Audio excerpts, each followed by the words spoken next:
আমার কিচ্ছু বলার নেই ঠাকুর, আমার সব পাওয়া হয়ে গেছে সব। কি সব আশা পূরণ হলো তো? আনন্দী মা, লক্ষ্মীমন্ত বৌমা আমাদের আনন্দে আমাদের আমাদের এই পরিবারের সুখ শান্তি আনন্দে ভরেই দিয়েছে। ও কোনোদিন কোনো আশা অপূর্ণ রাখেনি, আর দেখো আজও রাখলো না। এবছরের দীপাবলি সত্যি আমাদের জীবনে অন্যান্য বছরের চেয়ে অনেকটা আলাদা। আমাদের জীবন আলোয় ভরে উঠেছে।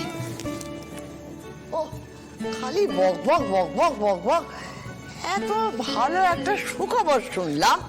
বলি তোরা মিষ্টি আনা, আমি দুটো মিষ্টি খাই।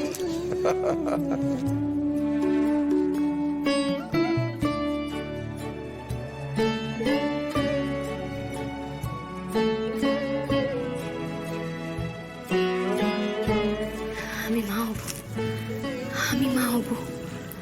বলছি শোনো না, এই এখন থেকে এই প্রেগনেন্সির পুরো টাইমটা তুমি কিন্তু বিক্রমের আন্ডারে থাকবে। হ্যাঁ হ্যাঁ, তবে বেশ কিছু নিয়ম আছে যেগুলো আমাদের স্ট্রিক্টলি ফলো করতে হবে। আনন্দী লেট প্রেগনেন্সি, তাই স্মুথ হবে না। তাই আমাদের ডে 1 থেকে খুব সাবধানে চলাফেরা করতে হবে। আচ্ছা আচ্ছা, আমরা সবটা দেখে নেব, মানে আমরা সবটা ম্যানেজ করে নেব।